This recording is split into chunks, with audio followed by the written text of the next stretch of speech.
जैन धर्म और बौद्ध धर्म। धर्म क्या होता है ना? प्रश्न ये उठता है सबसे पहले कि धर्म होता क्या है।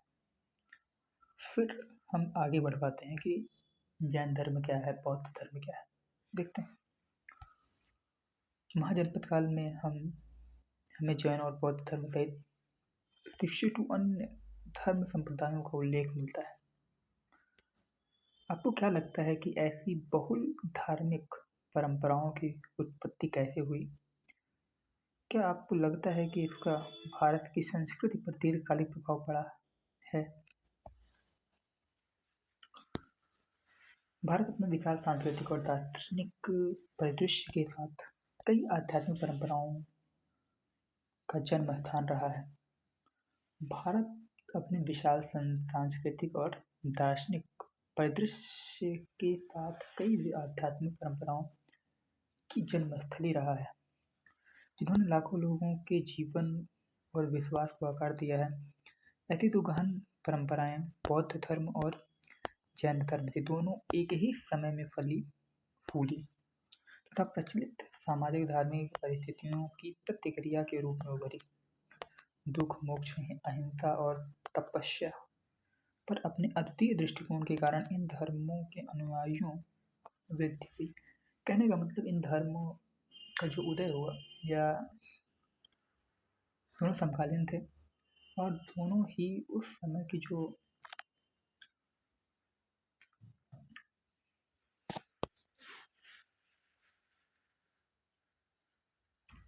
कुरीतियाँ थी, बुराइयाँ थी समाज में, उनको दूर करने के लिए उनकी प्रतिक्रिया के रूप में उभरी। बुद्ध की गहन शिक्षाएं, इनमें 4 आर्य सत्य और अष्टांगिक मार्ग पर बल दिया गया से लेकर महावीर द्वारा प्रतिपादित जैन धर्म के सिद्धांत, इनमें अहिंसा और कठोर तप पर बल दिया गया है, इन धर्मों के मूल में बने रहे। मतलब बेसिक क्या है दोनों धर्मों में? 4 आर्य सत्य, अष्टांगिक मार्ग, महावीर द्वारा जैन धर्म का सिद्धांत, अहिंसा और कठोर तप। ये जो है ये धर्म के मूल में है। बौद्ध धर्म और जैन धर्म की उत्पत्ति के कारण क्या रहे हैं, थोड़ा सा समझते हैं कि धर्म होता क्या है। बिना धर्म को समझे अगर हम आगे बढ़ेंगे तो फिर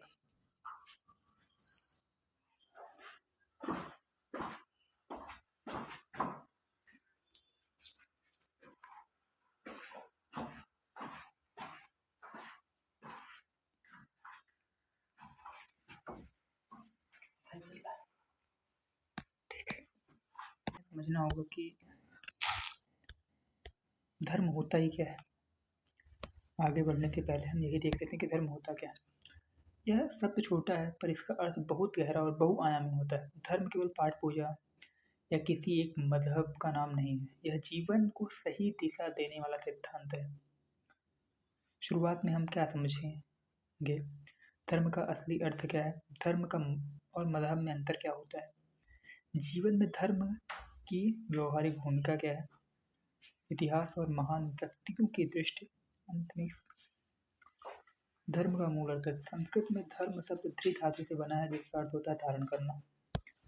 धर्म शब्द धृ धातु से बना है जिसका अर्थ होता है धारण करना, यानी जो दुनिया और समाज को संभाल कर रखे, संतुलन बनाए, वही धर्म है। सिंपल सी भाषा में कहें तो मानव की संभावना को उच्चतम बनाने के लिए या फिर दुनिया में कल्याण के लिए जो कुछ भी उचित कर्म हो उसे करना ही धर्म है। जैसे सूरज का रोज उगना उसका धर्म है, कर्तव्य, नदी का बहना उसका धर्म है, शिक्षक का पढ़ना या पढ़ाना उसका धर्म है, मनुष्य का मानवता निभाना उसका धर्म है। धर्म का मतलब केवल मंदिर मस्जिद जाना नहीं बल्कि सही आचरण करना है। धर्म और मजहब में अंतर। अक्सर लोग धर्म को सीधे रिलीजन समझ लेते हैं जबकि दोनों अलग स्तर की चीजें हैं या कॉन्सेप्ट है। मजहब या रिलीजन, पूजा की पद्धति रीति रिवाज होता है मजहब और रिलीजन। दूसरी बात है धर्म की बात करते हैं, जीवन जीने का सही तरीका, नैतिकता, कर्तव्य। कोई व्यक्तिगत पूजा पद्धति अपना सकता है, पर सत्य बोलना, न्याय करना, दूसरों की मदद करना, ये सब सार्वभौमिक धर्म है। जीवन में धर्म का व्यवहारिक उपयोग। कल्पना कीजिए एक दुकानदार है, अगर वह ईमानदारी से सही तौल देता है, मिलावट नहीं करता है, वह पूजा ना भी करे तब भी वह धर्म निभा रहा है, कर्तव्य निभा रहा है।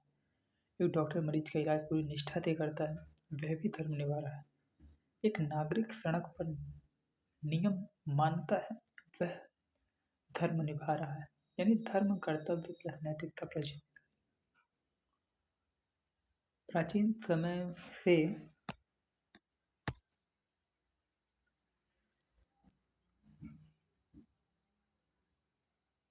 समय से धर्म को कर्तव्य और सत्य से जोड़ा गया है। एक राजा का धर्म न्याय देना, एक सैनिक का धर्म देश की रक्षा करना, एक माता पिता का धर्म बच्चों का पालन पोषण, एक नागरिक का धर्म समाज के नियमों का पालन करना। जब हर व्यक्ति अपना धर्म निभाता है तो समाज स्वतः संतुलित और शांतिपूर्ण बनता है। धर्म जरूरी क्यों है?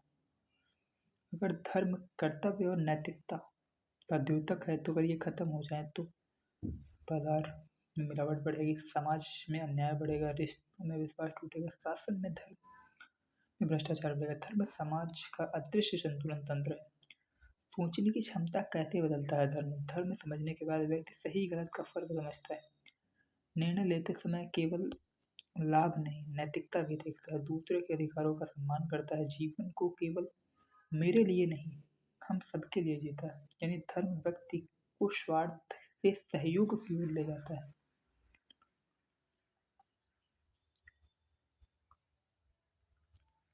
तो धर्म हमने समझ लिया। धर्म क्या है? धर्म दृढ़ धागे से बना होता है, जिसका अर्थ होता है धारण करना। मतलब वो चीजें धारण की जानी चाहिए जो कहीं न कहीं कल्याणप्रद हो। तो जो कुरीतियाँ उस समय समाज में थी, उन्हीं के कॉन्सेप्ट को दूर करने के लिए, उन्हीं को दूर करने के लिए जैन धर्म यानी वो क्या धारण किया जाए जिससे उन कुरीतियों से बाहर निकलकर आगे की विकास यात्रा तय की जा सके। तो ये एक पद्धति बताएंगे जो दोनों ही धर्म है, चाहे वो जैन धर्म है बौद्ध धर्म। हम यहाँ बौद्ध धर्म की बात करते हैं। बुद्ध एक मिनट बौद्ध धर्म एवं जैन धर्म की उत्पत्ति के कारण शहरों और व्यापार का उदय, वर्ण व्यवस्था, लोगों का सादा जीवन, कृषि अर्थव्यवस्था और क्षत्रियों की प्रतिक्रिया। बौद्ध धर्म बुद्ध का प्रारंभिक जीवन और पृष्ठभूमि। उत्पत्ति सिद्धार्थ गौतम जो बाद में बुद्ध के रूप में प्रसिद्ध हुए, उनका जन्म लगभग 2500 वर्ष पूर्व हुआ था। ऐतिहासिक पृष्ठभूमि उनका जीवन काल महत्वपूर्ण सामाजिक परिवर्तनों के साथ सम्मिलित होता था, जो महाजनपद राजाओं के प्रभुत्व और कई वर्ष पश्चात नगरों का पुनर्विकास था। पैतृक वंश ताक्र गण के सदस्य और प्रतिष्ठित क्षत्रिय जाति के थे। जीवनी यह किसी संत या धार्मिक नेता का जीवन वृत्तांत है। अक्सर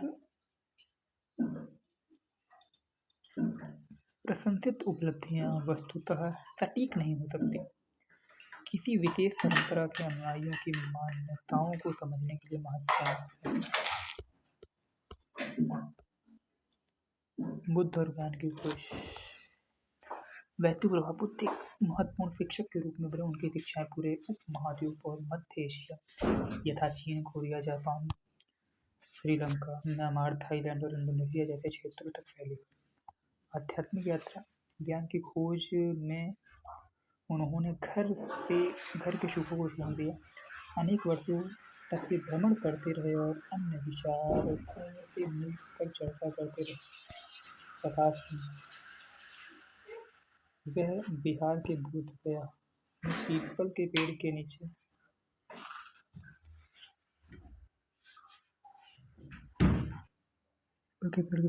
तब वहाँ भगवान बुद्ध को बोध प्राप्त हुआ था। शिक्षाओं का स्रोत। बुद्ध की गहन अंतर्दृष्टि और शिक्षाएं मुख्य रूप से विभिन्न बौद्ध ग्रंथों तथा उनके जीवनी से ली गई है। प्रारंभिक चुनौतियां। बुढ़ापे, बीमारी, मृत्यु, उसके कठोर वास्तुएं तीन चीजें हैं जिन्होंने उन्हें झकझोर दिया, जिसने उन्हें अस्तित्व संबंधी सत्य की खोज में राजशाही विलासिता से बाहर निकलने के लिए प्रेरित किया। आत्मज्ञान की यात्रा। सिद्धार्थ की आध्यात्मिक खोज ने उन्हें कठोर शारीरिक कष्टों से लेकर गहन ध्यान तक विभिन्न मार्गों पर चलते हुए देखा तथा अंततः आत्मज्ञान प्राप्त किया। जीवन का उद्देश्य। आत्मज्ञान के बाद उन्होंने अपना जीवन धर्म और या धार्मिक जीवन के मार्ग के प्रचार के लिए समर्पित कर दिया।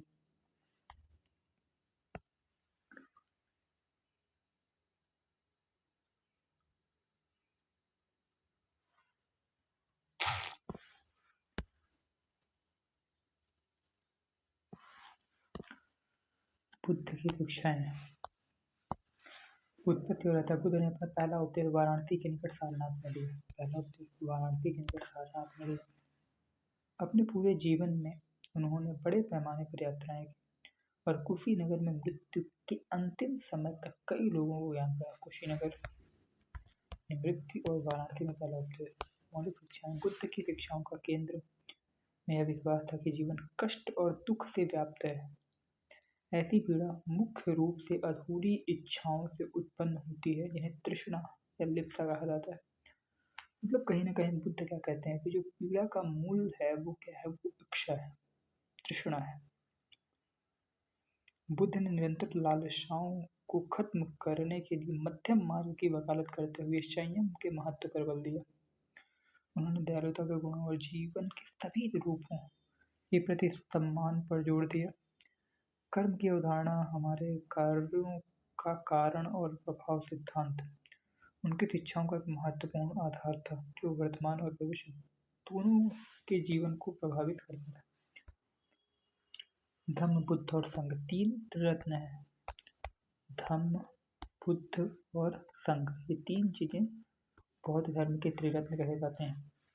संचार और भाषा सुनिश्चित करने के लिए कि उनकी शिक्षा सभी के लिए सुलभ हो, बुद्ध ने अपने प्रवचनों के लिए प्राकृतिक भाषा को चुना।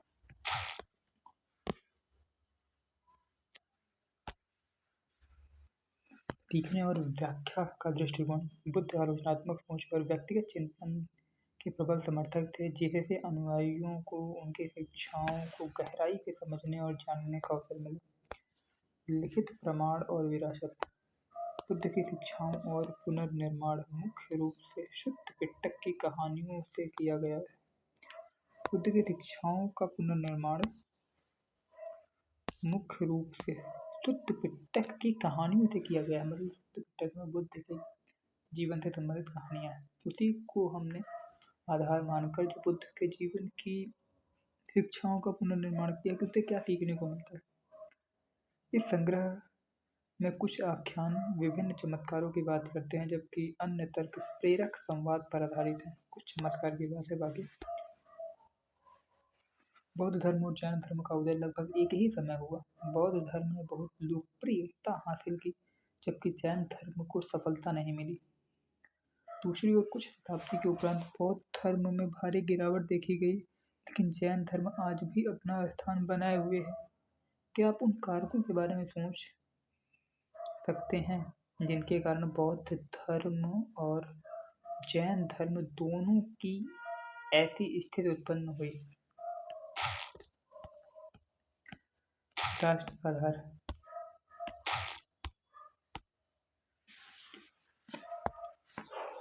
बौद्ध दर्शन के अनुसार दुनिया क्षणिक है और निरंतर परिवर्तनशील है। बेसिक कॉन्सेप्ट है, क्षणिक है और निरंतर परिवर्तनशील है। बुद्ध के अनुसार ब्रह्मांड आत्मा विहीन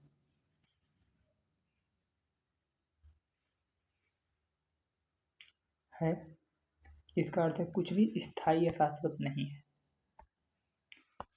इस क्षणभंगुर या जगत दुख मनुष्य के जीवन का अंतर्निहित तत्व है। बौद्ध धर्म के अनुसार इन सांसारिक कष्टों से ऊपर उठने के लिए व्यक्ति को कठोर तपस्या और भोग के बीच संतुलन बनाते हुए संयम के मार्ग पर चलना चाहिए।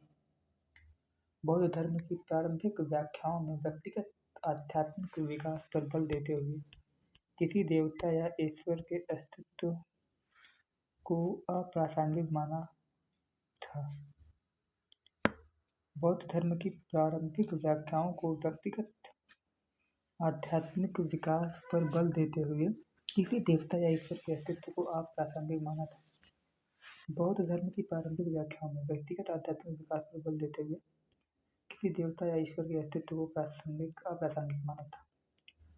व्यवहार में बौद्ध धर्म गृहस्थ आश्रम, नौकरों और कर्मचारियों के साथ उचित व्यवहार करना, श्रमणों, जिन्होंने संसार को त्याग दिया है उनको श्रमण बोलते हैं, और ब्राह्मणों की आवश्यकताओं की देखरेख और उनकी देखभाल करना, माता पिता, गुरु और पत्नी के साथ उचित व्यवहार करना। समाज, उन्होंने राजाओं और गृहपतियों को मानवीय और नैतिक बनने की सलाह दी। सामाजिक परिवेश को बदलने के लिए व्यक्तिगत प्रयास पर बल, आध्यात्मिक चिंतन, आंतरिक शक्ति का दोहन।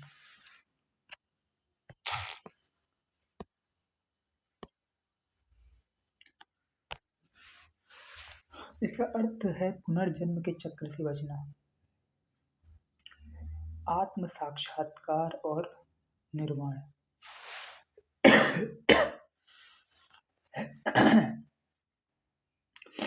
प्राप्त करना, आध्यात्मिक शांति की खोज, लोगों के लिए दुख के चक्र को समाप्त करना जिन्होंने संसार त्याग दिया। अंतिम शब्द, उन्होंने मुक्ति के लिए व्यक्तिगत प्रयास पर बल दिया। अपना दीपक स्वयं बने, अपदीपो भव, क्योंकि आप सभी को अपनी मुक्ति के लिए स्वयं प्रयास करना होगा। बौद्ध ग्रंथ का संरक्षण, मौखिक संरक्षण। बुद्ध चर्चा और बातचीत करते हुए मौखिक शिक्षा देते थे। अन्य शिक्षकों की तरह उपस्थित लोगों में पुरुष, महिलाएं और संभवतः बच्चे भी प्रवचन सुनते थे तथा इन पर चर्चा करते थे। त्रिपिटक, शुद्ध पिटक, अभिधम पिटक और विनय पिटक। वो त्रिरत्न थे, क्या कहते हैं, बुद्ध, धम्म और एक और था, क्या था, त्रिरत्न संघ। देख लेते हैं ना, बुद्ध, धम्म और संघ, ये त्रिरत्न है। और यहाँ पे क्या है, त्रिपिटक। त्रिपिटक में शुद्ध पिटक, अभिधम पिटक और विनय पिटक, मतलब FAV।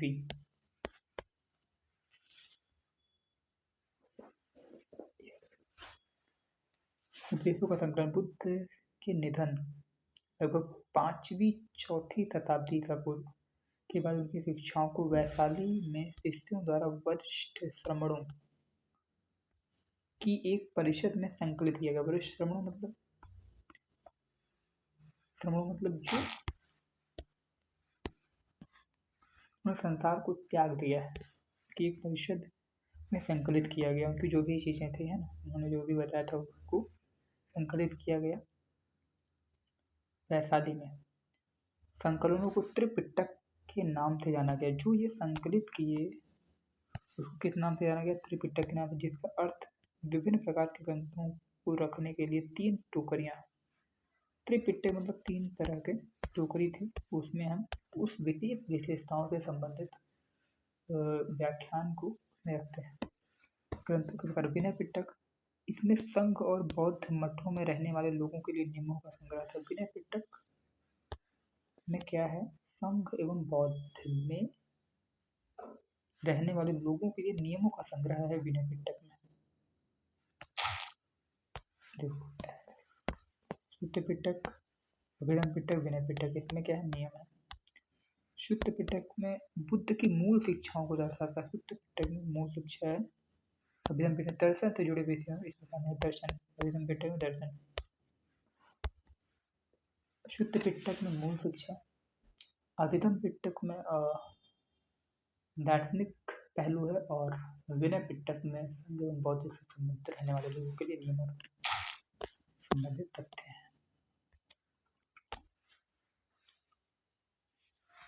लिखित दस्तावेजीकरण, ग्रंथों को शुरू में मौखिक रूप से संप्रेषित किया गया था और बाद में लंबाई और विषय वस्तु के आधार पर प्रलेखित और वर्गीकृत किया गया। बौद्ध धर्म ग्रंथों का प्रसार, जैसे जैसे बौद्ध धर्म श्रीलंका जैसे नए क्षेत्रों में फैलता गया, दीपवंश और महावंश जैसे क्षेत्र विशेष बौद्ध इतिहास ग्रंथ लिखे गए। दीपवंश और महावंश जैसे क्षेत्र विशेष बौद्ध इतिहास ग्रंथ लिखे गए। जब बौद्ध धर्म पूर्व एशिया के पूर्व एशिया में फैला तब फाहियान और हेनशोंग जैसे तीर्थयात्री बौद्ध ग्रंथ की खोज में चीन से भारत आए। फाहियान और हेनशोंग दोनों भारत आते हैं। ये पुस्तकें वे अपने देश ले गए जहाँ विद्वानों ने इनका आस्वादन किया। ग्रंथों का संरक्षण, बौद्ध ग्रंथों को कई शताब्दियों तक एशिया भर के मठों में पांडुलिपियों के रूप में संरक्षित किया गया। ग्रंथों के आधुनिक अनुवाद पाली, संस्कृत, चीनी और तिब्बती भाषा के ग्रंथों में अनुवाद कर तैयार किया गया। शुरुआत में प्राकृतिक नहीं था। नियतिवादी और भौतिकवादी,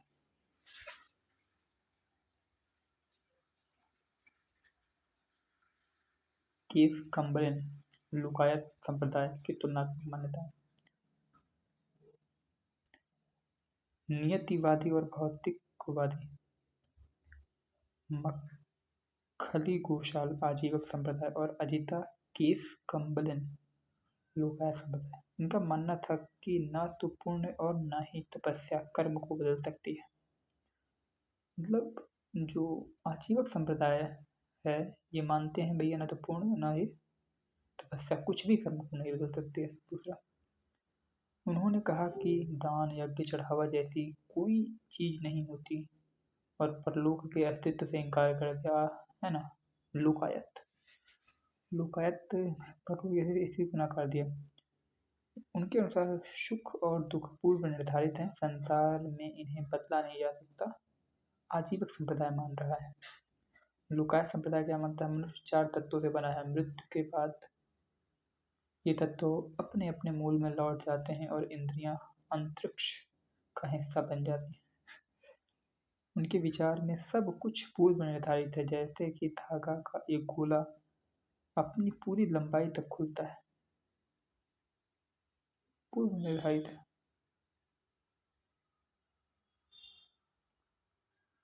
दान देने की बात मूर्खों का सिद्धांत है, खोखला झूठ है। मूर्ख और बुद्धिमान दोनों नष्ट हो जाते हैं और मृत्यु के बाद कोई नहीं बचता। आजीविकों लोकायत परंपराओं के ग्रंथ अस्तित्व में नहीं है, इसलिए हम उनके बारे में केवल अन्य परंपराओं के कार्यों से ही जानते हैं। बुद्ध के अनुयायी, संघ और उनके सदस्य। बुद्ध ने संघ की स्थापना की जो धम्म के भिक्षु शिक्षकों का एक संगठन था। संघ क्या था? धम्म के भिक्षु शिक्षकों का एक संगठन था। भिक्षु सादगी पूर्वक रहते थे, इसलिए वे भिक्षु कहलाते थे। प्रारंभ में केवल पुरुषों को ही प्रवेश दिया जाता था, बाद में महिलाएं भी शामिल हुई। बुद्ध की पालक माँ महा प्रजापति गौतमी पहली भिक्षुणी बनी। महाप्रजापति गौतमी। संघ की कार्यप्रणाली सर्वसम्मति या मतदान पर आधारित थी। संघ की कार्यप्रणाली सर्वसम्मति या मतदान पर आधारित थी। लोकतंत्र नहीं है तो ये क्या है? संघ में महिलाएं। संघ का हिस्सा बनने वाली महिलाओं को भिक्षुणी कहा जाता था। इनमें से कई महिलाएं धम्म की शिक्षिका बन गई, जिन्हें थेरी कहा जाता था। मतलब वे महिलाएं जो धम्म की शिक्षिका थी उनको थेरी कहा जाता था, याद रखिएगा थेरी। और बुद्ध के शिष्य आनंद ने महिलाओं को संघ में प्रवेश की अनुमति दिलाने में महत्वपूर्ण भूमिका निभाई। कितना उदार समाज था, तो तुम हमारे नष्ट। बुद्ध के अनुयायियों की विविधता, इसमें राजा, धनी व्यक्ति, श्रमिक, दास और शिल्पकार जैसे विभिन्न सामाजिक समूह शामिल थे। संघ में शामिल होने पर उन्हें अपनी पूर्व सामाजिक पहचान को त्याग देना पड़ता था। संघ में तभी शामिल हो पाओगे जब पूर्व सामाजिक पहचान को त्याग दोगे। सामाजिक पहचान, राज्य है सामाजिक पहचान। थेरी गाथा भिक्षुओं की अंतर्दृष्टि। यह सुत्त पिटक का एक भाग है। सुत्त पिटक में क्या है? बुद्ध की शिक्षाएं। भी हमने देखा था ना, सुत्त पिटक कहाँ गया। मूल शिक्षाओं को दर्शाता है ना। सुत्त पिटक और अभिधम पिटक दर्शन से जुड़े विषय शामिल हैं। तो ये देखिए, थेरी गाथा भिक्षुणी के अंतर। यह सुत्त पिटक का एक भाग है थेरी गाथा, जिसमें भिक्षुणियों द्वारा रचित छंदों का संकलन किया गया है। यह महिलाओं के सामाजिक और आध्यात्मिक दोनों ही अनुभवों के बारे में जानकारी प्रदान करता है। इसे पुन्ना नामक एक दासी और एक ब्राह्मण के बीच वार्ता का वर्णन। इसमें पुन्ना नामक एक दासी और एक ब्राह्मण के बीच वार्ता का वर्णन है। कितनी थेरी गाथा में।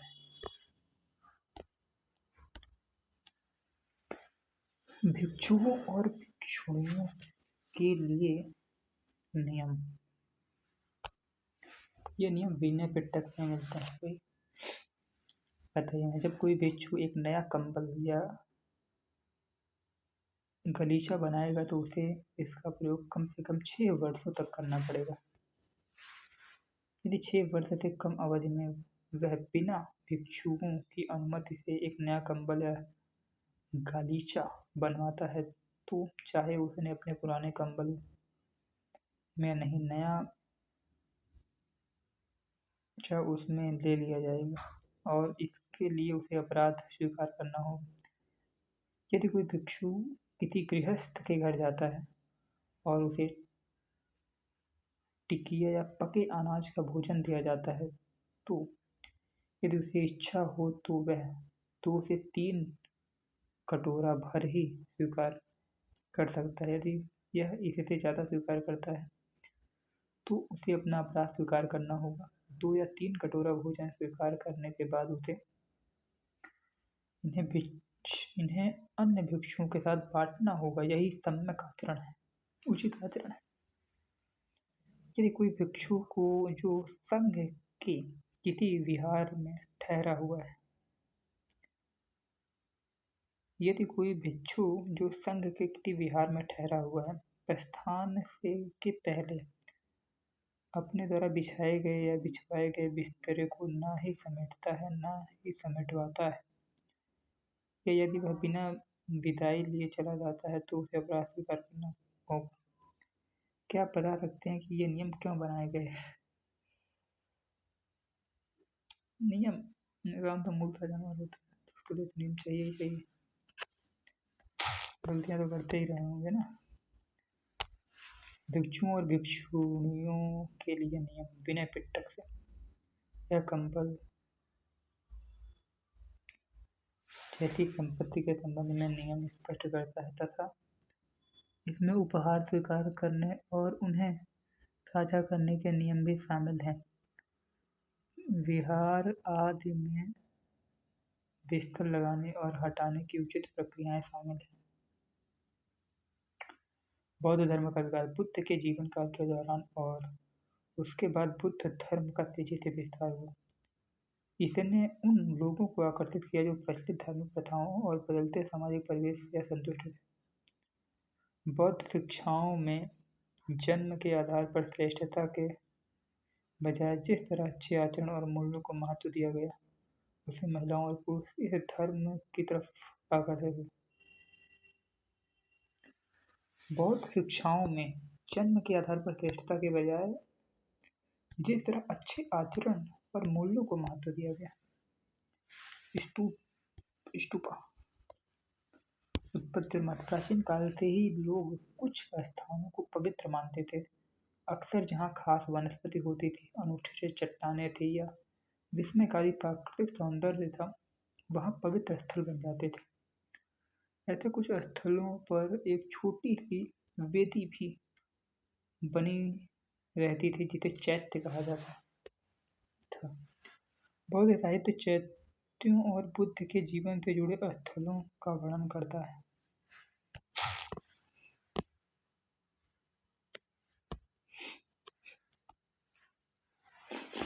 लुम्बिनी जन्म स्थान बोध गया, ज्ञान प्राप्ति सारनाथ, पहला उपदेश कुशीनगर में निब्बाना या निर्वाण।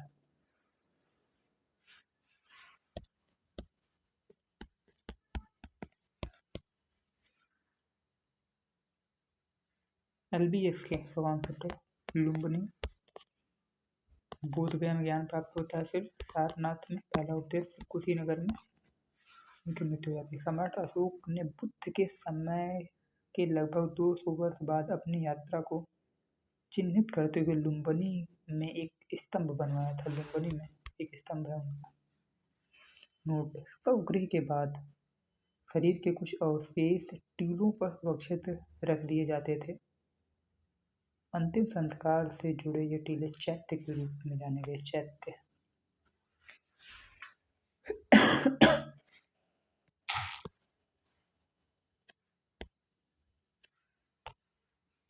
स्तूप क्यों बनाए जाते थे? यह उद्धरण महापरिनिब्बाण सूत्र से लिया गया है, जो सुत्त पिटक का हिस्सा है। सुत्त पिटक में क्या है? बुद्ध की शिक्षाएं हैं। विनय पिटक में क्या है? नियम वगैरह है। और अभिधम पिटक में क्या है? दर्शन से संबंधित है। तो नियम शिक्षा है किसमें? उसने बुद्ध के महापरिनिर्वाण, बुद्ध की मृत्यु के पूर्व आनंद ने पूछा, भगवान हम तथागत के अवशेषों का क्या करेंगे?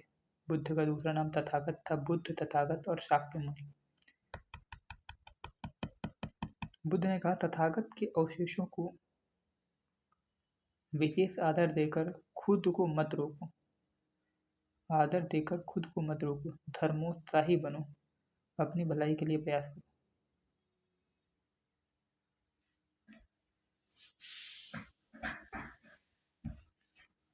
लेकिन विशेष आग्रह करने के बाद बुद्ध ने कहा, 4 चौराहों पर उन्हें तथागत के लिए एक थुप पाली भाषा में स्तूप बनाना चाहिए। 4 चौराहों पर, तथा जो कोई भी वहां माला या इत्र चढ़ाएगा या वहां प्रणाम करेगा या वहां उपस्थित होकर मन को शांत करेगा, वह उसके लिए लंबे समय तक लाभ और आनंद का स्रोत रहेगा।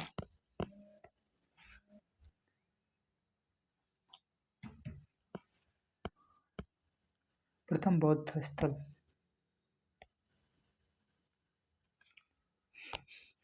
लुम्बिनी, उनका जन्म होता है। और LBSK में देखा ना, LBSK लुम्बिनी में जन्म होता है। बोध गया में ज्ञान प्राप्त होता है। बोध गया कहाँ है? यहाँ पे उनको ज्ञान प्राप्त होता है। सारनाथ में पहला उपदेश, सारनाथ में पहला उपदेश, उसके बाद कुशीनगर में उनके महापरिनिर्वाण हो जाता है।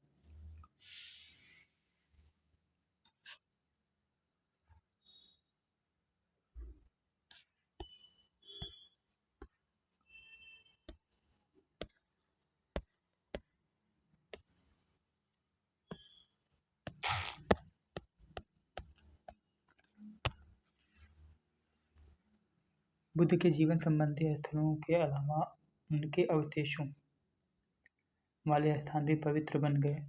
ये टीले स्तूप कहलाते थे। हालांकि ये स्तूप बौद्ध धर्म से पहले के हो सकते हैं, लेकिन वे इसका पर्याय बन गए। इसके समूचे स्तूपों को बौद्ध और बौद्ध धर्म दोनों के प्रतीक के रूप में प्रतिष्ठा मिली। अशोक वदान के अनुसार अशोक ने बुद्ध के अवशेषों को हिस्सों में बांटकर प्रमुख शहरों में वितरित किया और उन पर स्तूप बनवाए। ईसा पूर्व 2री सदी तक भरहुत, सांची और सारनाथ जैसे स्थानों में स्तूपों का निर्माण किया जा चुका था। भरहुत, सांची और सारनाथ स्तूप निर्माण। शिलालेखों ये पता चलता है। शिलालेख क्या होते हैं? किसी कठोर भाग या पत्थर पर लिखे गए लेख को शिलालेख बोलते हैं। ये पता चलता है कि स्तूपों के निर्माण और सजावट के लिए दान दिया गया था। जहाँ दान देने वालों में सातवाहन जैसे राजा से लेकर व्यापारियों की श्रेणी और भिक्षु शामिल थे। ये शिलालेख प्रायः दाता की पहचान का विवरण देते हैं, जिसमें नाम, गृहनगर, व्यवसाय और रिश्तेदार का नाम शामिल होते हैं। स्तूप की संरचना। स्तूप, जिसका संस्कृत अर्थ टीला है, एक अर्धगोलाकार मिट्टी के टीले के रूप में जाना गया। समय के साथ इसकी संरचना जटिल होती गई। इसमें गोल और चौकाकार आकृतियों का संतुलन बनाया गया। आरंभिक अर्धवृत्ताकार टीला हर्मिका, देवताओं के निवास का प्रतीक, एक छज्जे जैसी संरचना यष्टि हर्मिका से उत्पन्न मस्तूल, जिसके ऊपर सामान्यतः एक छतरी लगी होती है। वेदिका, यह पवित्र और धर्मनिरपेक्ष के बीच की सीमा को चिन्हित करती है। ये है कुछ।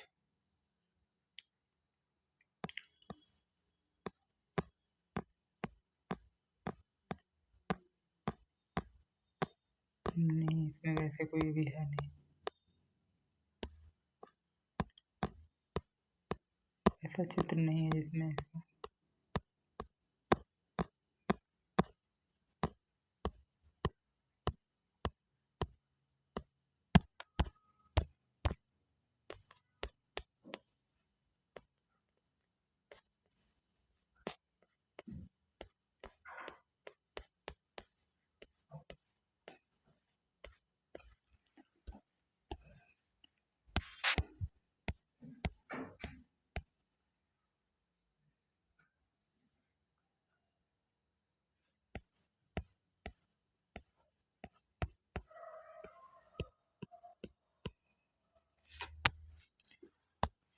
सांची में महान स्तूप की योजना। यह इस इमारत का समवलीय परिप्रेक्ष्य दिखाता है। बी महा स्तूप की ऊंचाई ऊर्ध्व परिप्रेक्ष्य में बी एक ये इसका समर में है ना, टॉप व्यू, ये साइड व्यू है। साइड व्यू से देखोगे तो ऐसा दिखेगा, टॉप देखोगे तो ऐसा दिखेगा। सांची और भरभूत जैसे प्रारंभिक स्तूप बिना अलंकरण के हैं। सांची और भरभूत जैसे प्रारंभिक बिना अलंकरण के हैं, सिवाय इसके कि उनमें पत्थर की वेदिकाएं और तोरण द्वार हैं, जो बांस की या काठ के घेरे बांस के काठ यानी लकड़ी के घेरे के समान थे। इन स्तूपों के प्रवेश द्वारों पर बड़े पैमाने पर नक्काशी की गई थी और इन्हें चारों प्रमुख बिंदुओं पर स्थापित किया गया था। उपासक पूर्वी तोरण द्वार से प्रवेश करके टीले को 2.5 तरफ रखते हुए दक्षिणावर्त परिक्रमा करते थे, मानो वे आकाश में सूर्य के पथ का अनुसरण कर रहे हों। पेशावर में अमरावती और शाह जी की डेरी जैसे स्तूपों में जटिल नक्काशी की मूर्तियां थी।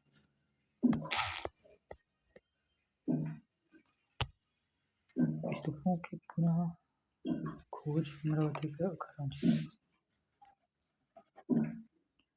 1796 में एक मंदिर के निर्माण की योजना बनाते समय एक स्थानीय राजा की नज़र अमरावती स्तूप के खंडहरों पर पड़ी। उन्होंने सोचा कि इसमें खजाना छिपा हो सकता है। ब्रिटिश अधिकारी कॉलिन मैकेंजी ने वर्षों बाद स्थल का दौरा किया और विभिन्न मूर्तियों का दस्तावेजीकरण किया, लेकिन इसकी रिपोर्ट कभी प्रकाशित नहीं हुई। 1854 में गंटूर के आयुक्त वाल्टर एलियट ने कई अमरावती की मूर्तियां और उत्कीर्ण पत्थर एकत्र किए, जिन्हें बाद में उनके सम्मान में एलियट संगमरमर नाम दिया गया। ये पत्थर कलकत्ता में एशियाटिक सोसाइटी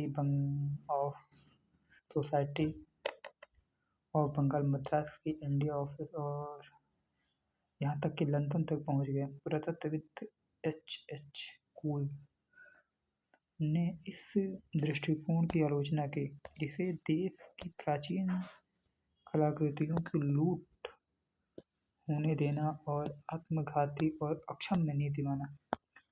उन्होंने मूल कृतियों को खोज की जगह पर ही रहने और संग्रहालयों में उनकी प्लास्टर कास्ट प्रतिकृतियों रखने का समर्थन किया। हालांकि उनके प्रयासों ने अमरावती को नहीं बचा पाया, लेकिन उन्होंने सांची जैसे अन्य स्तूपों के संबंध में निर्णय को प्रभावित किया। सांची स्तूप का संरक्षण। सांची के संरक्षण की स्थिति का श्रेय इसकी खोज के समय पुरातात्विक खोजों के प्रति बढ़ते रुझान को दिया जा सकता है। 1818 में जब सांची की खोज हुई तो 3 तोरण द्वार तब भी बरकरार थे। चौथा वहीं पर गिरा हुआ था और टीला भी अच्छी स्थिति में था। हालांकि इसके प्रवेश द्वार को पेरिस या लंदन में स्थानांतरित करने का सुझाव दिए गए थे, लेकिन कारकों के संयोजन ने सांची के संरक्षण को सुनिश्चित किया। अमरावती के महाचैत्य से एकदम विपरीत है, जो अपनी मूल भव्यता से वंचित होकर मात्र एक छोटा टीला रह गया। सांची की एक झलक।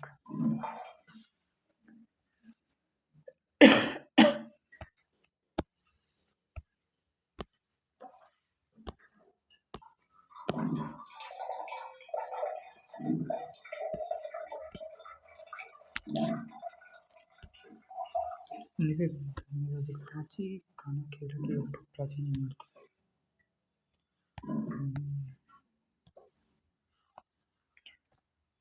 कनिंघम ने खंडहरों का सावधानीपूर्वक निरीक्षण किया, चित्र बनाए, अभिलेखों को और गुंबदनुमा ढांचे के बीचों बीच बताई गई। फ्रांसीसी और अंग्रेजों सहित 19वीं सदी के यूरोपीय लोगों ने सांची स्तूप में रुचि दिखाई और शाहजहां बेगम, भोपाल के नवाब से फ्रांस में एक संग्रहालय के प्रदर्शन के लिए पूर्वी प्रवेश द्वार को ले जाने की अनुमति मांगी। फ्रांसीसी और अंग्रेज दोनों प्लास्टर कास्ट प्रकृतियों से संतुष्ट थे और मूल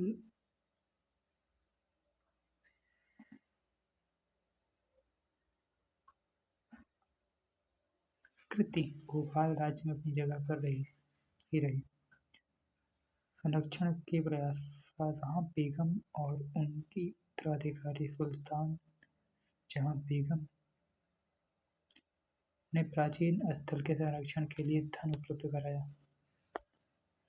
जॉन मार्शल ने सांची पर अपने खंडों को सुल्तान जहां को समर्पित किया है, जिन्होंने संग्रहालय, अतिथिशाला और संस्करणों के प्रकाशन के लिए अनुदान दिया। भारतीय पुरातत्व सर्वेक्षण ने प्रमुख पुरातात्विक स्थल का सफलतापूर्वक जीर्णोद्धार और संरक्षण किया।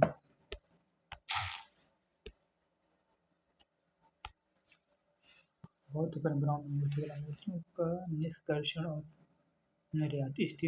स्तूपों से मूर्ति निकाली गई और उनकी सुंदरता और मूल्यवान होने के कारण यूरोप भेजी गई।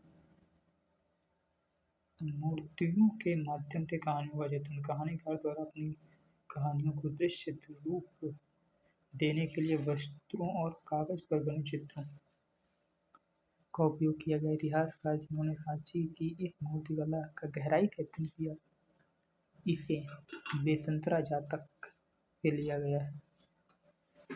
यह कहानी एक ऐसी तानी राजकुमार के बारे में है जिसने अपना सब कुछ एक ब्राह्मण को सौंप दिया था।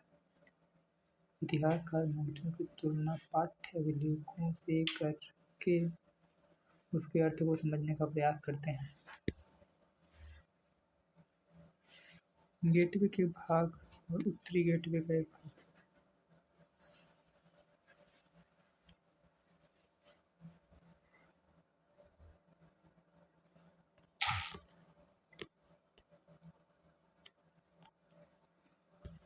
मूर्तियों में प्रतीकवाद। बौद्ध मूर्तियों को समझने के लिए कला इतिहासकारों ने बुद्ध की जीवनी का गहराई से अध्ययन किया। कई शुरुआती कलाकारों ने बुद्ध को मानव रूप में चित्र नहीं करने का विकल्प चुना, बल्कि प्रतीकों का उपयोग किया। रिक्त स्थान बुद्ध के ध्यान का प्रतीक है। स्तूप महापरिनिर्वाण का प्रतीक है। चक्र सारनाथ में बुद्ध के पहले उपदेश का प्रतीक है। चक्र ऐसे प्रतीक जो शाब्दिक नहीं है, वे बुद्ध के जीवन की घटनाओं का संकेत देते हैं और उन्हें समझने के लिए इस प्रकृतियों के पीछे की परंपराओं से परिचित होना आवश्यक है। धार्मिक चक्र को गति देना। धर्म चक्र को गति देना। बाएं स्तूप की पूजा करना। मध्य में और बोधि वृक्ष की पूजा दाएं।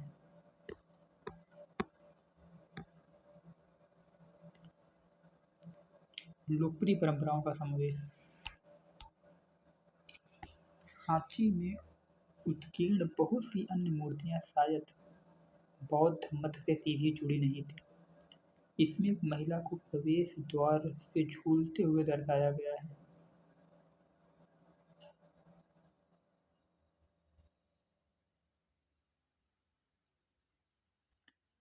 जिसकी पहचान तालभंजिका के रूप में की गई है। एक महिला जिसके पेड़ खिल उठते हैं। तालभंजिका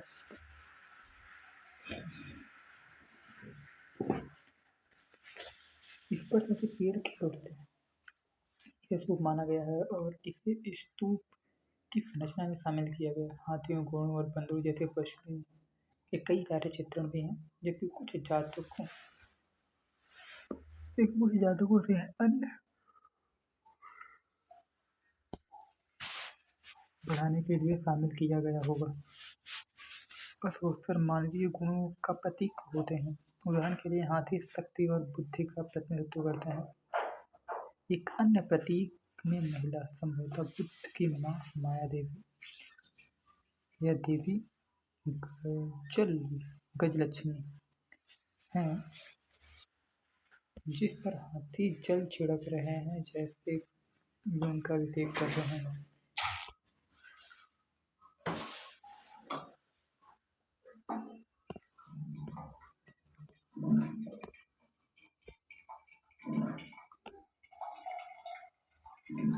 सर्प एक अन्य सामान्य प्रतीक है जो लोकप्रिय परंपराओं से लिया गया है, जिसका सामान्य ग्रंथों में वर्णन नहीं प्राप्त होता है। जेम्स फर्ग्यूसन एक प्रारंभिक कला इतिहासकार बौद्ध साहित्य से परिचित न होने के कारण सांची को केवल अपनी छवियों के आधार पर वृक्ष और सर्प पूजा के केंद्र के रूप में देखते हैं।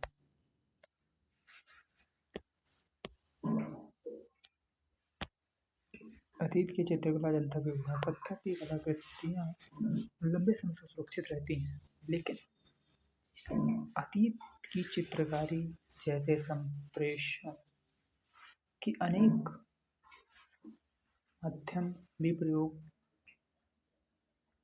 किए जाते थे। हालांकि यह अधिक संवेदनशील, मूल्यवान और ऐतिहासिक अंतर्दृष्टि भी प्रदान करती है। महाराष्ट्र में अजंता की गुफाओं में कुछ सबसे प्रसिद्ध प्राचीन चित्रकलाएं हैं। इन कलाकृतियों की विशेषताएं निम्नलिखित हैं।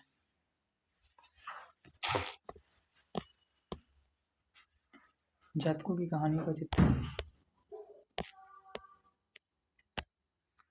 जातक की कहानियों का चित्रण ये कहानियाँ बुद्ध के पूर्व जन्म और शिक्षाओं के इर्द गिर्द घूमती हैं। जहाँ तक कहानियाँ दैनिक जीवन चित्रकला उस युग की दरबारी जीवन, रोजमर्रा के कार्य, जुलूसों और उन्नत कलात्मक तकनीकों का उपयोग। जनता के कलाकारों ने चित्रों में त्रिआयामी गुणवत्ता प्रदान करते हुए छायांकन का उपयोग किया। प्रकृतिवादी कल्पना। कई चित्रकला अपने जीवंत रूप में जो कलाकारों के अवलोकन और तकनीक कौशल को रेखांकित करती है। नई धार्मिक परंपराएं।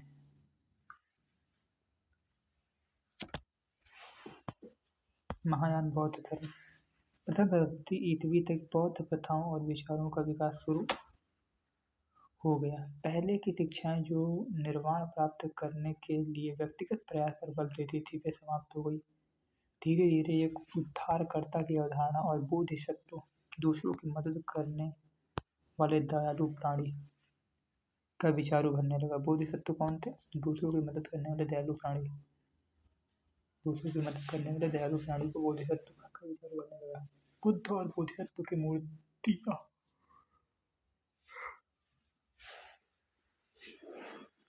बुद्ध और बोधिसत्व की मूर्तियों की पूजा महत्वपूर्ण हो गई।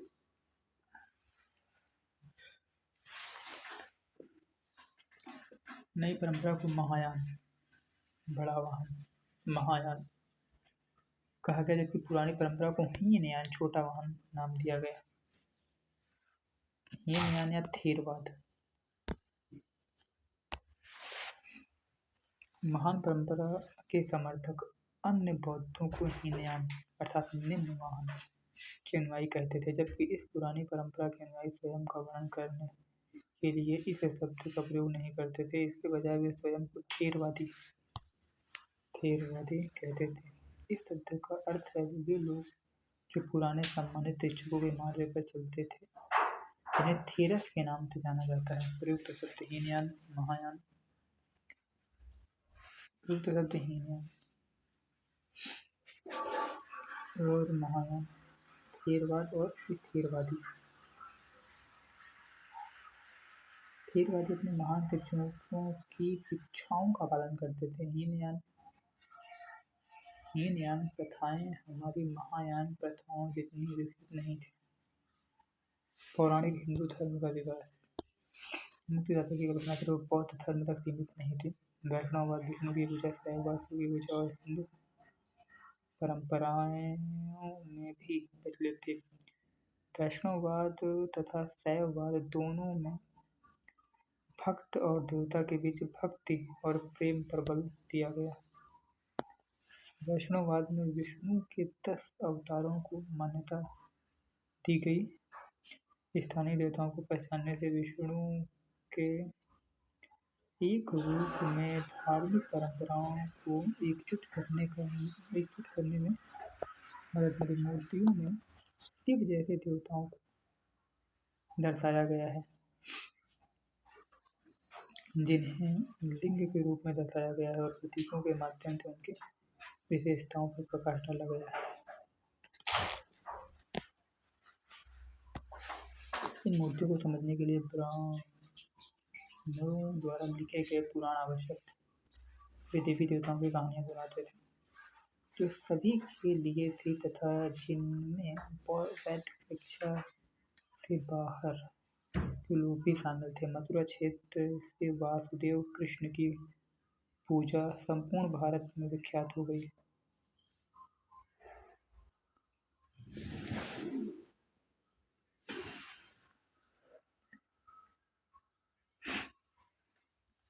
विष्णु का वराह या सुअर अवतार पृथ्वी देवी को बचा रहा है। ये होल कर्नाटक।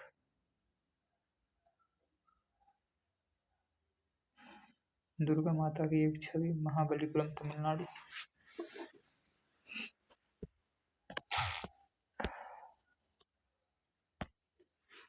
मंदिर निर्माण। जिस समय सांची के स्तूपों की स्थापना की जा रही थी, देवी देवताओं के लिए अन्य स्थलों पर मंदिरों के निर्माण भी कराए गए। प्रारंभिक प्रारंभिक मंदिर में एक चौकोर कक्ष गर्भगृह था जिसमें उपासकों के लिए एक द्वार था। समय के साथ मंदिर काफी विकसित हुए, जिसमें मंदिर के ऊपर एक शिखर, सभा कक्ष, दीवारें, प्रवेश द्वार और जल की आपूर्ति भी शामिल थी। कुछ मंदिर कृत्रिम गुफाओं जैसी दिखने वाली बड़ी चट्टानों को काटकर खोखला करके कृत्रिम गुफा के रूप में बनाए गए थे। यह परंपरा ईसा पूर्व तीसरी शताब्दी के आसपास शुरू हुई, जो 8वीं शताब्दी के कैलाश मंदिर में दिखाई देती है। देवगढ़ उत्तर प्रदेश का एक मंदिर था। कैलाश मंदिर, एलोरा, महाराष्ट्र। दाएं। ये क्या है? शेषनाग पर लेटे हुए विष्णु, देवगढ़ उत्तर प्रदेश की मूर्ति तथा बराबर पहाड़ी की एक गुफा का प्रवेश द्वार, बिहार पर। दाएं।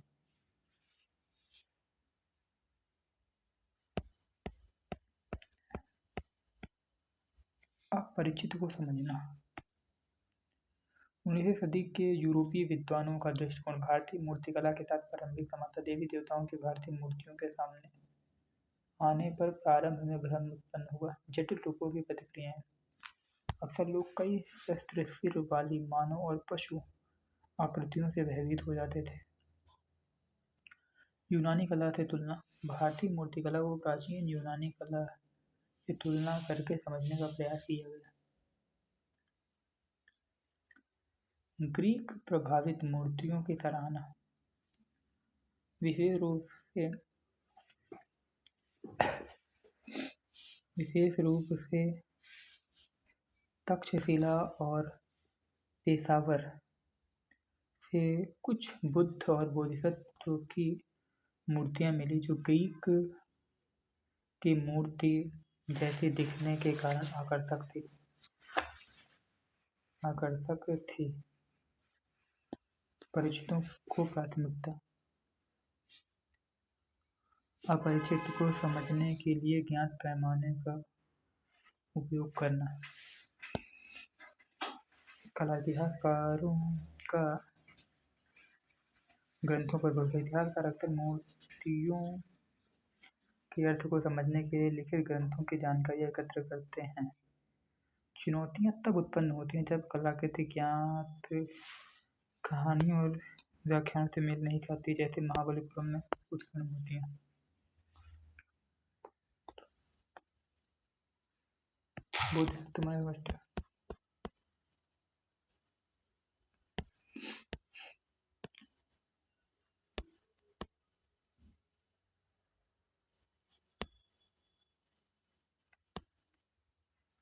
दूसरों की मदद करने वाले दयालु प्राणी को बोधिसत्व बोला जाता है।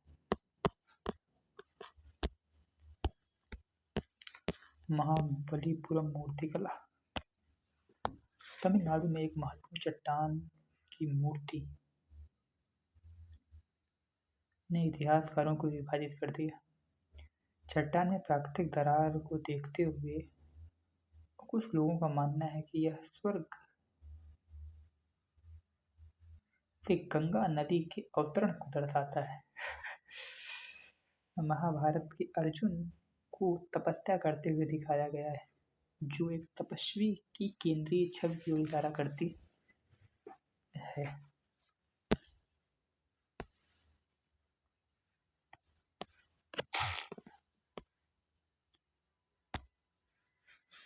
अलिखित अनुष्ठान एवं मान्यताएं। सभी धार्मिक मान्यताओं और प्रथाओं को स्मारकों, मूर्तियों या चित्रों का चिरस्थायी विवरण रखने की आवश्यकता महसूस नहीं हुई।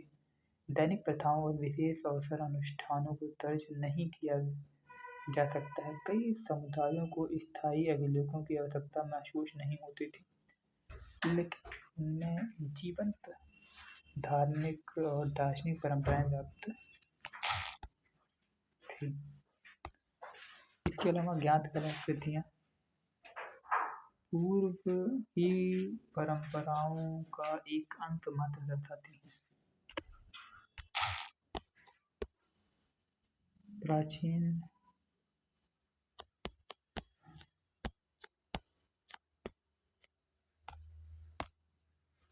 प्राचीन भारत में दार्शनिक और बौद्धिक परंपराएं। उपनिषद पृष्ठभूमि और स्तंभ की बात करते हैं। यह गहन विचार विमर्श और आत्मनिरीक्षण के उपरांत अस्तित्व में आया था। इसके बाद के वैदिक ग्रंथों के एक हिस्से के रूप में वर्गीकृत किया गया। दार्शनिक आधार यह गहन विचार विमर्श और आत्मनिरीक्षण के उपरांत अस्तित्व में आया तथा इसे बाद में वैदिक ग्रंथों के हिस्से के रूप में वर्गीकृत किया गया। दार्शनिक आधार इसने मृत्यु के बाद के जीवन और बलिदानों के महत्व जैसे विषयों पर प्रकाश डाला और उसकी आंतरिक एकता पर बल देते हुए आत्मान या व्यक्तिगत आत्मा और ब्रह्म सार्वभौमिक आत्मा की धारणा प्रस्तुत की। नए प्रश्नों का उत्तर। उपनिषद लगभग 6वीं शताब्दी ईसा पूर्व के बाद उपनिषद से पता चलता है कि लोग जीवन के अर्थ मृत्यु के बाद जीवन जानने के उत्सुक थे, जिसमें कई वाद विवाद उत्पन्न हुए। विचारक अंतिम सत्य को समझने और व्यक्त करने के बारे में चिंतित थे, जबकि वैदिक परंपरा के बाहर के अन्य लोग प्रश्न करते थे कि क्या वास्तव में अंतिम सत्य जैसी कोई भी वस्तु अस्तित्व में है। बलि प्रथा के महत्व पर भी अटकलें लगने लगी। प्रारूप और प्रकृति शब्द जो मुख्य रूप से संवादात्मक प्रकृति का है, इसका शाब्दिक अर्थ गुरु के पास बैठना। प्रारूप ना जो विद्यार्थी शिक्षक संवाद का रोचक है। प्रमुख व्यक्तित्व जबकि विमर्श में पुरुष विचारकों जैसे तो गार्गी और मत्ते जैसे महिला विचारकों ने भी महत्वपूर्ण योगदान दिया। सत्यकाम जवाला की कहानी ने एक गुलाम महिला के बेटे से एक प्रसिद्ध विचारक बनने तक की यात्रा का प्रकाश डालते। सत्यकाम जवाला की कहानी ने एक गुलाम महिला के बेटे से एक प्रसिद्ध विचारक बनने की अपनी यात्रा पर प्रकाश डालते हुए समावेशिता का प्रदर्शन किया। बाद में उपनिषदों में प्रतिपादित विचारों को शंकराचार्य ने और अधिक परिष्कृत किया। षट दर्शन 6 भारतीय दर्शन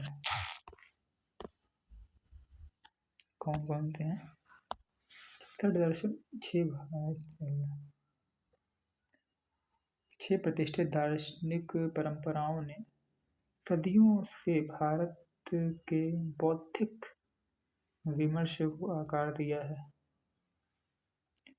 दर्शन और संस्थापक वैशेषिक ऋषि कणाद, न्याय ऋषि गौतम, सांख्य दर्शन ऋषि कपिल, योग दर्शन ऋषि पतंजलि, पूर्व मीमांसा ऋषि जैमिनी और वेदांत या उत्तर मीमांसा ऋषि व्यास। विविधता के बीच एकता सूत्र फ्रेड मैक्स मुलर के अनुसार व्यक्तिगत विचारकों ने पीढ़ी दर पीढ़ी इन दर्शनों को समृद्ध किया। वे सामूहिक रूप से सत्य की एक सामंजस्यपूर्ण समझ लेकर होते हैं। व्याकरणिक कारण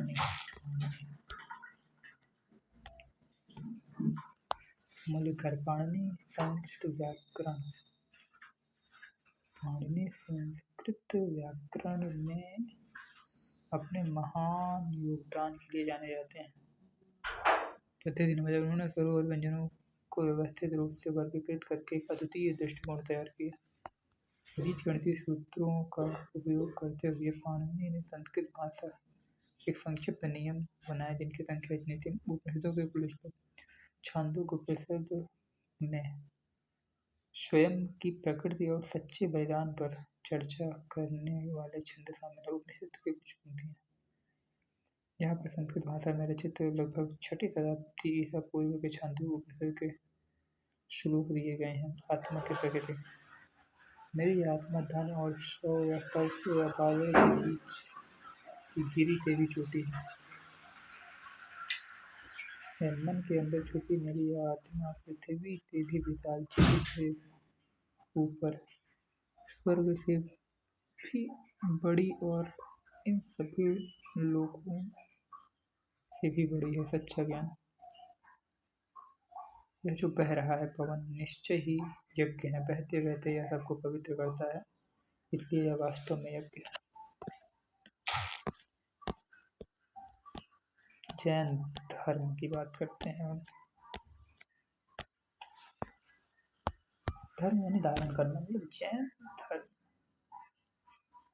उत्पत्ति एवं संस्थापक वर्धमान महावीर। जैन धर्म के 24वें तीर्थंकर वर्धमान महावीर ने लगभग 2500 वर्ष पूर्व अपनी शिक्षाओं का प्रसार किया।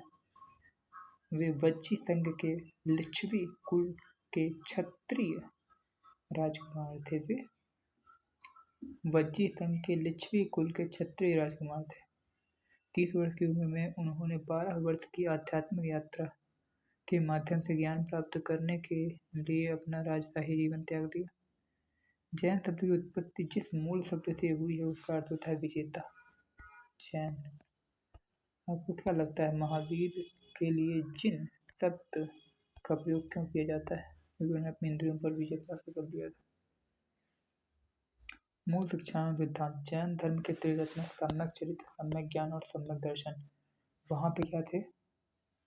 बौद्ध धर्म के त्रिरत्न बुद्ध, धम्म और संघ, 3 चीजें थी। यहाँ पे क्या है? सम्यक चरित्र, सम्यक ज्ञान और दर्शन। फिलॉसफी, नॉलेज और कैरेक्टर, TKP।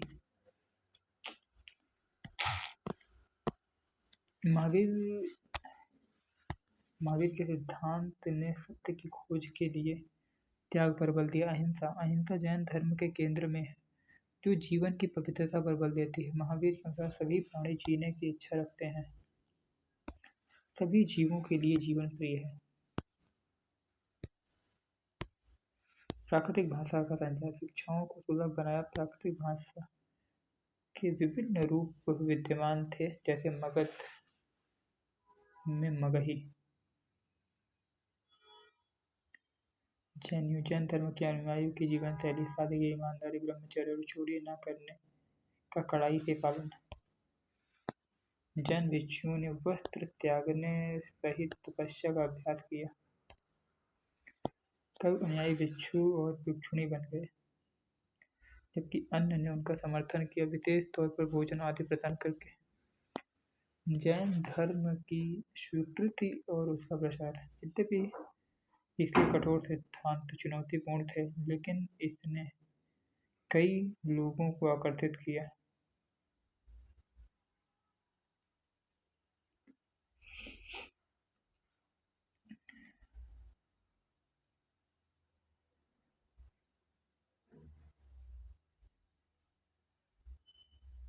यद्यपि इसके कठोर सिद्धांत चुनौतीपूर्ण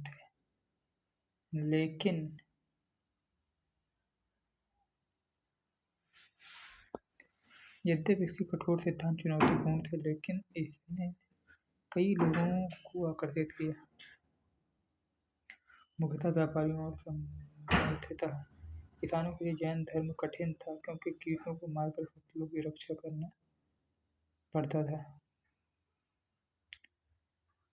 सदियों से जैन धर्म पूरे उत्तर भारत के साथ फैल गया।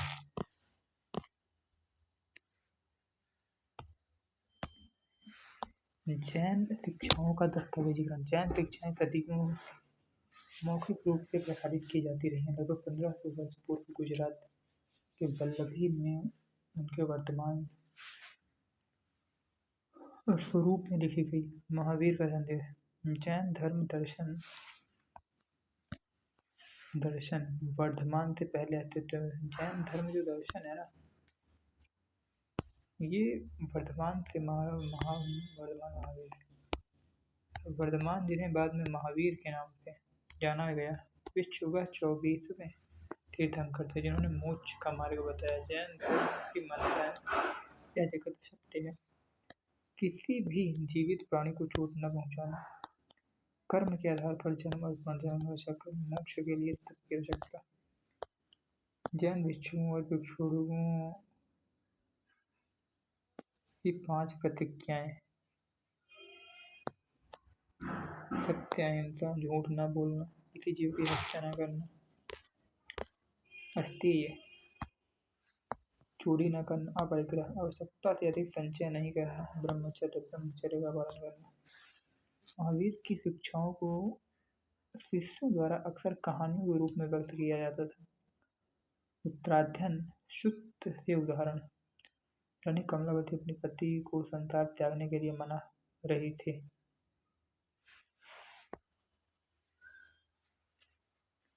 जैन धर्म भारत के कई भागों में विस्तार प्राकृतिक संस्कृत तमिल भाषा में रचित साहित्य मंदिरों के पुस्तकालयों में संरक्षित है।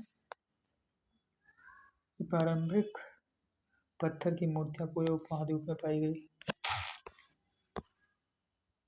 संघ और उसका सार।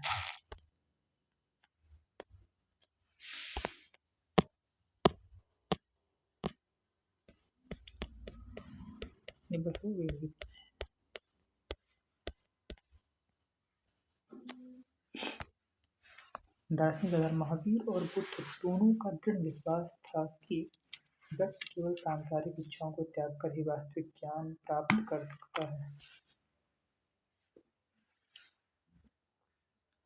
इसे सुविधाजनक बनाने के लिए उन्होंने संघ की अवधारणा शुरू की, जो सांसारिक जीवन को त्यागने की इच्छुक लोगों के लिए एक विशेष समुदाय है।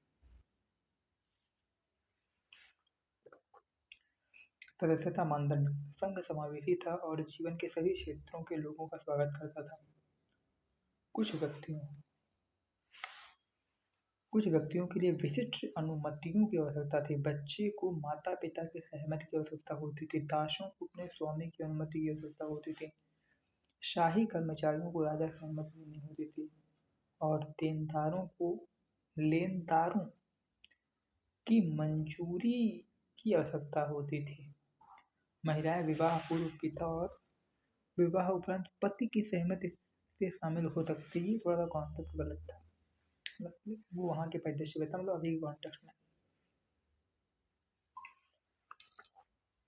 क्योंकि ये सारी चीजें देख रहे हो, एक वर्ग को उच्चतम मानता है, फिर जो निम्नतम है उसके लिए संगठनात्मक व्यवस्था। संघ में पुरुषों और महिलाओं के लिए अलग अलग शाखाएं थी, जिन्हें भिक्षुक पुरुषों के लिए और भिक्षुणी महिलाओं के लिए के नाम से जाना जाता था। ये कठोर जीवन जीते थे। उनके दैनिक जीवन मुख्यतः ध्यान से युक्त होते थे।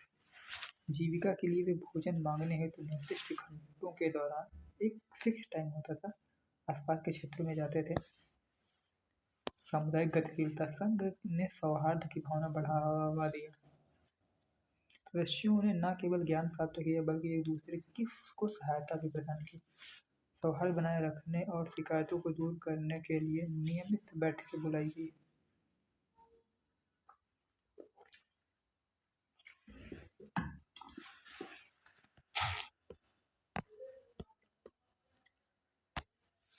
संघ की विविधता। संघ विविध पृष्ठभूमियों का मिश्रण था। ब्राह्मण, क्षत्रिय, व्यापारियों से लेकर मजदूर, न्यायी, वैश्य और यहाँ तक कि दास भी शामिल थे। इस विविध समूहों ने बुद्ध की शिक्षाओं का दस्तावेजीकरण करने में महत्वपूर्ण भूमिका निभाई। ये संघ के भीतर अपने गहन अनुभवों को समाहित करते हुए विचारों कविताओं को तैयार करने के लिए जिम्मेदार थे। यहाँ बुद्ध के जैन, महावीर। बिहार। भिक्षुओं और भिक्षुणियों का निवास। बिहार क्या था? एक निवास स्थान होता था, ठीक है। बिहारों का विकास। बिहार। प्रारंभ में जैन और बौद्ध भिक्षु धार्मिक यात्रा करते थे और केवल वर्षा ऋतु में अस्थायी आश्रयों या प्राकृतिक गुफाओं में रहते थे। जैसे जैसे समर्थन बढ़ता गया, स्थायी मठों या विहारों की आवश्यकता पैदा हुई। विहार लकड़ी की संरचनाओं से ईंट की संरचनाओं में विकसित हुए और तथा कुछ पहाड़ियों को तराशकर बनाया गया।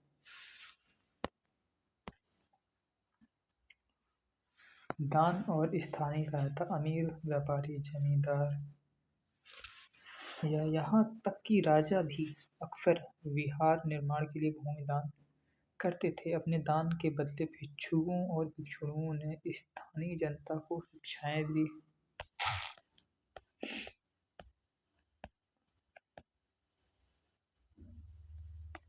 बौद्ध धर्म का प्रचार।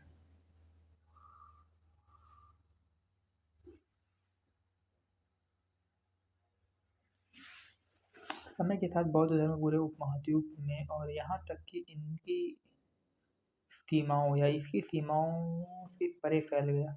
किसकी सीमाओं? महाद्वीप के। महायान बौद्ध धर्म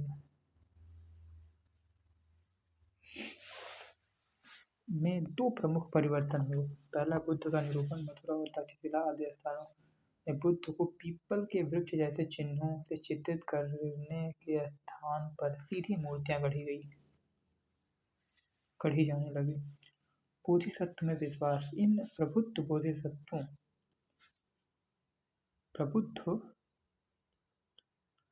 बोधिसत्वों ने अलगाव में पीछे हटने के बजाय दूसरों की सहायता और शिक्षा के लिए संसार में रहना चुना। इस विश्वास को पूरे मध्य एशिया, यूरोप ने कोरिया और जापान में लोकप्रियता मिली। दक्षिण भारत में बौद्ध धर्म। पश्चिम और दक्षिण भारत जैसे क्षेत्रों में भिक्षुओं को रहने के लिए पहाड़ियों में गुफाएं बनाई गई। आश्रम। जीवन के 4 चरण। आश्रम को समझना। आश्रम एक जीवन स्तर का प्रतीक है। ब्रह्मचर्य, विद्यार्थी जीवन, गृहस्थ, वैवाहिक जीवन। वानप्रस्थ जो है वो सामाजिक जीवन और संन्यास, त्याग व मोक्ष। संघ जीवन के साथ तुलना। आश्रम प्रणाली में समय समय पर ध्यान की अनुमति थी। संघ जीवन ज्ञान और शिक्षण की निरंतर खोज थी। बौद्ध धर्म का दक्षिण पूर्व एशिया में विस्तार। बौद्ध धर्म ने दक्षिण पूर्व में श्रीलंका, म्यांमार, थाईलैंड, इंडोनेशिया और अन्य देशों में अपना प्रभुत्व स्थापित किया। थेरीवाद नामक बौद्ध धर्म का एक आंशिक रूप इन क्षेत्रों में प्रचलित था।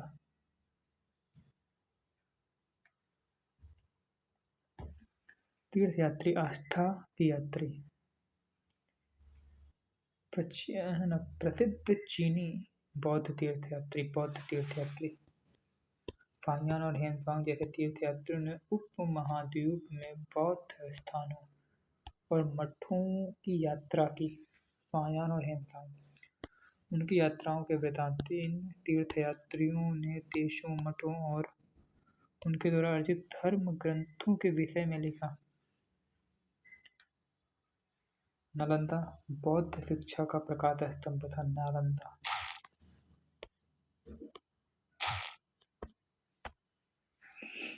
हेनसांग विवरण। बिहार में नालंदा उस काल का सबसे प्रसिद्ध बौद्ध मठ था। हेनसांग ने योग्य शिक्षकों, बुद्ध की शिक्षाओं का पालन करने में ईमानदारी और कठोर बौद्धिक प्रवेश परीक्षाओं की सराहना की। हेनसांग की नालंदा के अध्ययन करने की उत्सुकता का कारण नालंदा के शिक्षकों की असाधारण प्रतिभा व कुशलता, बुद्ध की शिक्षाओं का कड़ाई और ईमानदारी से पालन, निरंतर चर्चाओं वाला जीवंत बौद्धिक वातावरण, एक ऐसा मंच जहां विभिन्न शहरों के विद्वान अपने प्रश्नों के समाधान के लिए जुटे। चुनौतीपूर्ण और प्रतिस्पर्धी प्रवेश प्रक्रिया यह सुनिश्चित करती है कि केवल सबसे बौद्धिक रूप से सक्षम ही प्रवेश कर सके। इसका अर्थ क्या निकलता है? हालांकि बौद्ध धर्म और जैन धर्म अपनी शिक्षाओं और प्रथाओं से भिन्न हैं, लेकिन आत्मज्ञान और मोक्ष की धारणा में समान आधार साझा करते हैं। मध्यम मार्ग पर बुद्ध का जोर भोग और तपस्या की चरम सीमाओं से बचने का एक तरीका कठोर तपस्या और सभी जीवन रूपों की पवित्रता पर जैन का पूरक है। दोनों धर्म बुद्ध के त्याग की कहानियों और जैन कहानियों के माध्यम से मानव स्वभाव, पीड़ा और पारगमन के मार्गों में गहन अंतर्दृष्टि प्रदान करते हैं। प्राचीन मूर्तियां, ग्रंथ और कलाकृतियां जो समय की रेत में बची हुई हैं, उन अमिट छापों के मूक गवाह के रूप में काम करती हैं और इन दर्शनों ने भारत की सांस्कृतिक और आध्यात्मिक परिदृश्य को अंकित किया। अपनी स्थायी विरासतों के माध्यम से बौद्ध धर्म और जैन धर्म मानवता को आत्मनिरीक्षण करने, विकसित होने और आंतरिक शक्ति तथा ज्ञानोदय आंतरिक तथा ज्ञानोदय की दिशा में शाश्वत यात्रा पर निकलने के लिए प्रेरित करते हैं। महत्वपूर्ण धार्मिक विकास, वैदिक परंपराएं, छठी शताब्दी ईसा पूर्व, तीसरी शताब्दी आरंभिक से दूसरी शताब्दी ईसा पूर्व, महायान शताब्दी ईस्वी, सबसे पुराने मंदिर।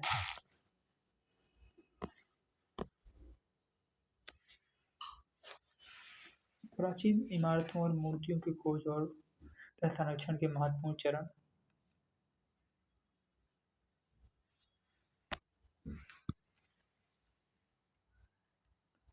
राम राजा लिखित essays on the architecture of the Hindus का प्रकाशन कनिंघम के सारनाथ स्कूल की छानबीन की। फर्ग्यूसन, जेम्स फर्ग्यूसन ने महत्वपूर्ण पुरातात्विक स्थलों का सर्वेक्षण किया। अपना अलेक्जेंडर कनिंघम ने भीलता टूप्स लिखी, जो सांची पर लिखी गई सबसे प्रारंभिक पुस्तकों में से एक है। राजेंद्र लाल मित्र की पुस्तक Buddh Gaya, the heritage of Shakyamuni, Rajendra Lal ने लिखी है का प्रकाशन। एच.एल. कोल को प्राचीन इमारतों का संग्रहाध्यक्ष बनाया गया। ट्रेजर ट्रोव एक्ट का बनाया जाना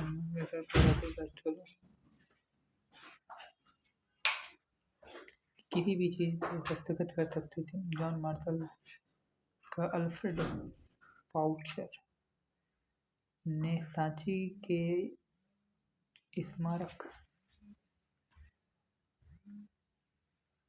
प्रकाशित किए। जॉन मार्शल और अल्फ्रेड पाउचर ने सांची। प्रधानमंत्री जवाहरलाल नेहरू ने राष्ट्रीय संग्रहालय नई दिल्ली की आधारशिला रखी। सांची को वैश्विक धरोहर स्थल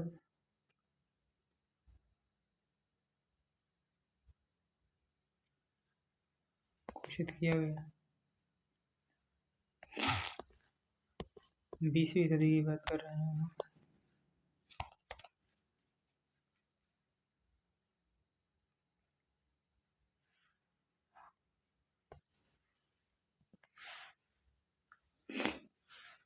जॉन मार्शल की पुस्तक कंजर्वेशन मैनुअल किसने लिखी है? जॉन मार्शल ने। राष्ट्रीय संग्रहालय नई दिल्ली के सांची को एक विश्व कलादाय स्थान घोषित किया गया 1989।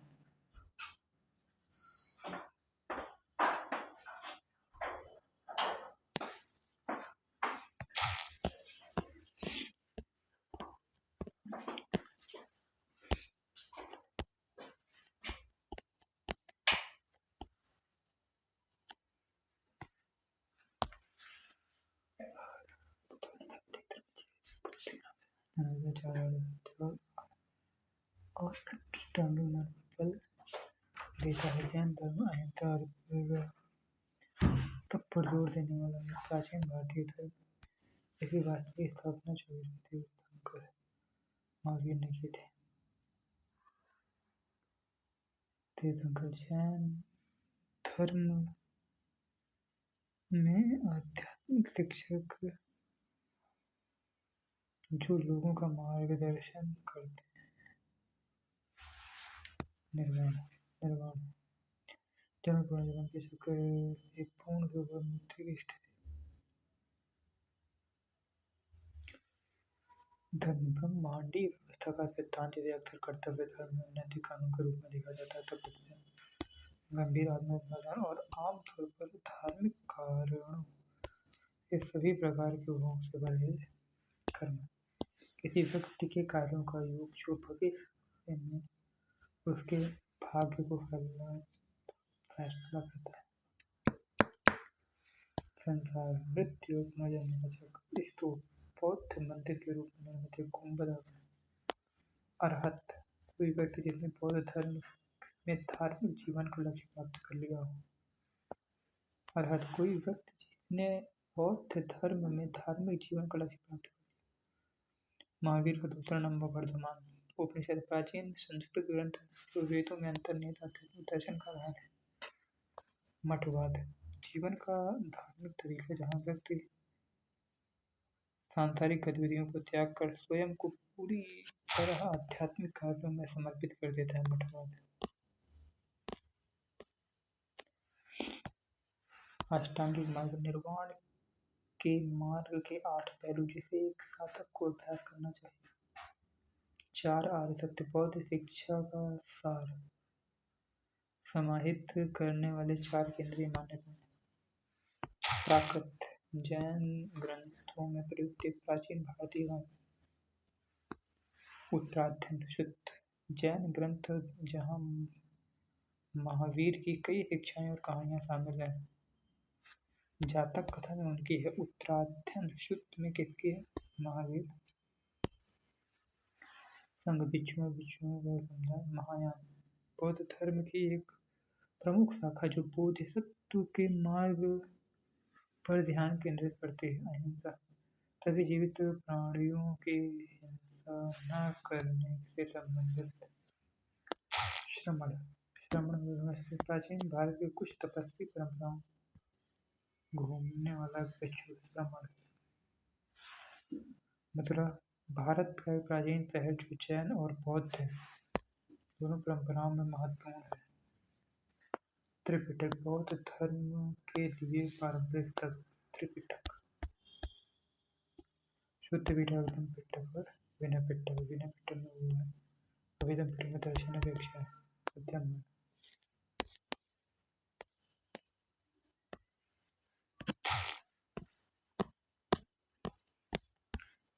महाजनपदार्थ